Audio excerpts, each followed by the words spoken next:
what's the next step that this group wants to take moving forward here? Yeah, it's been a good start since opening night.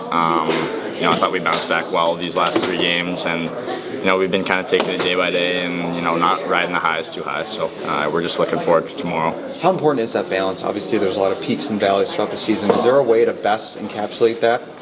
Yeah, just kind of you look at the good things, and you try to learn from all the mistakes that you made throughout the games, and throughout the year. It's a long season, so we can celebrate this a little bit, but we're looking forward to tomorrow. What did you like from the win from last night the most? Yeah, I thought Florida's a hardworking team. Obviously, they're the back-to-back champs, so we knew they were going to be a good team, and I just like the way we competed throughout the whole night, and stuck with the whole game. I'd have to imagine that now you're a week into your first NHL season, a little more comfortability, a little more confidence as the days and weeks go on. Yeah, for sure. Feeling a lot better. My confidence out there. The game's starting to slow down a bit for me, and starting to build some more chemistry with my line mates. So it's been great so far. Sweet. Thanks, Finner. Yeah. Todd, any update on Lucas? Skated again today, day to day really. I haven't even walked back to the trainer's room yet, but today wasn't a hard, strenuous physical practice, so I'm sure he handled himself well, but we're still day to day. And just the start you've had, how satisfying is that in 6 points against divisional opponents? Well, 6 points is 6 points. It really doesn't matter where it comes from, but when we looked at what was in front of us when we were starting, we knew we'd have our work cut out for us. That doesn't change tomorrow night. Obviously, Tampa's a very good hockey club, and then Edmonton, and you can just keep on going. But wins aside, how we've been able to play a certain type of game is satisfying. And really, you can see when we don't play that game what the results are. So we're getting... we're able to sell to the players a little bit more an identity, and they're able to buy into it, because when they're not doing it, it's a little ragged and we don't quite look like we want to look. So that's actually helped us a little bit. But for the most part, we're 10 days into our season, and we've got some points in the bank, so we'll take it, but we can't let our guard down. You guys have been pretty willing to play Axel in any kind of situation early on, late game penalty kill. What was it that he did to earn that level of trust this fast? Well, you remember he played 7 exhibition games, I think. We didn't, we knew of Axe, of course, but we didn't really know Axe as a player. And during those 7 games, he just kept elevating his play to the point where we trusted him here, trust him there, trust him here. And, he's now at 11 games into a season. That's a pretty good load for him already in a month. And during those 11, the appreciation factor for him has gone up night after night after night. Coaching staff, teammates. So we feel comfortable. And that's just basically how it's evolved. Now those 11 games, that may be a fifth of their schedule in Sweden. So he's got a lot of hockey in front of him, and we'll have to help him get through it. He obviously has the turnover in Toronto that leads to what was the tying goal. In the short time you've known him, how do you see him respond to a play like that where obviously it goes wrong?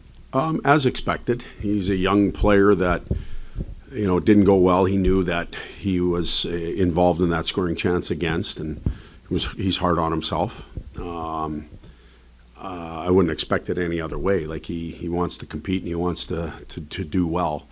But I thought as soon as he got back out there, he was able to generally put it behind himself and start playing again. And it didn't seem to linger for 4 or 5 shifts or 2 or 3 days.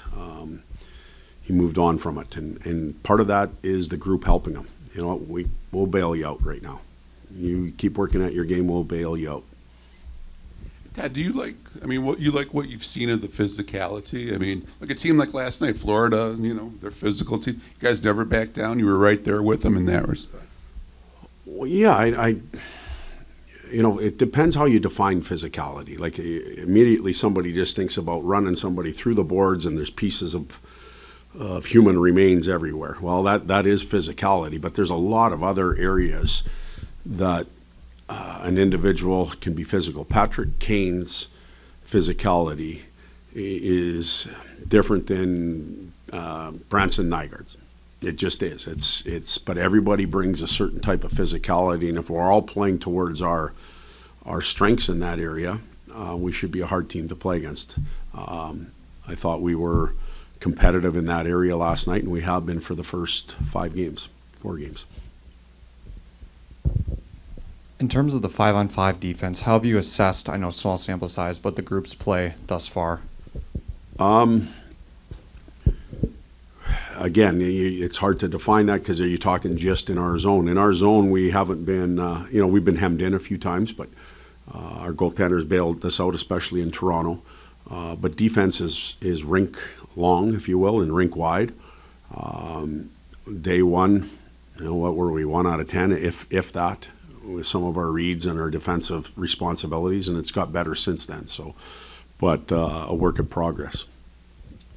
Todd, Kane mentioned something about one of the things that he's been happy about is just your play in the second periods. I think maybe managing the long change or just overall. I mean, have you noticed something there as far as the second period goes? Well, we've had good second periods.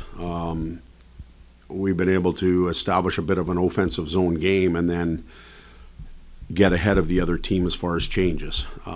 The Detroit Red Wings didn't invent that. Every team in the league is trying to do it. It's just gone our way over the last few nights, and you can feel the momentum picking up. You can feel the fans getting a little more excited, and that provides a lot of energy to the team. So far, so good in that area.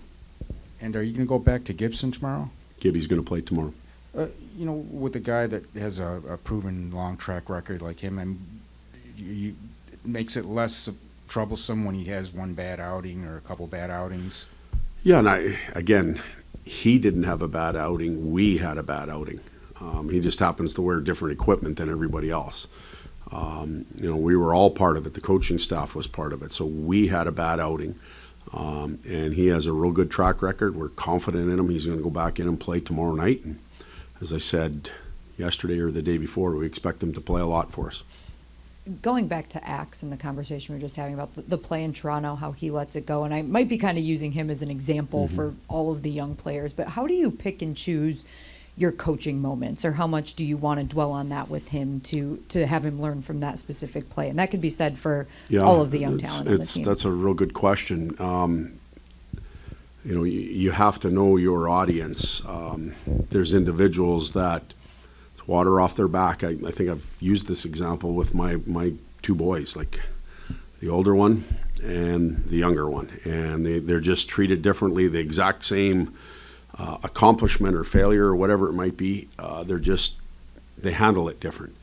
And we have to get to know our roster real quick so that we can address the good and the bad, but still try and help the player be effective while we're doing it. Now, there are moments where individuals take the wrath for the team.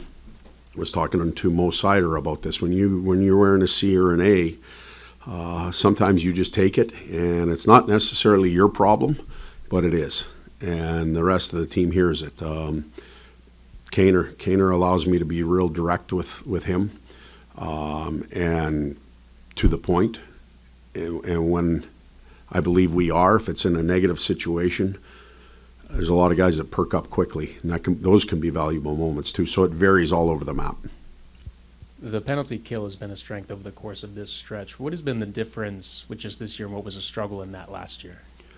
We've got a little more time to work on it. We've built it out a bit more. Last year we were putting some structure in place. Now we can build it out and talk about some pressure points, practice it a bit more than we have in the past. Coming back from training camp was basically the very first thing that we attacked right off the bat. And, personnel, they're getting the job done. Goaltending has been good. And we haven't had a steady march to the box, which we've had that identity a little bit. Last year we didn't go to the box a lot. We just didn't get the kills at a rate we wanted. Follow up on Gibson going in. When a goalie's playing well like Cam, the tendency is to keep going with him.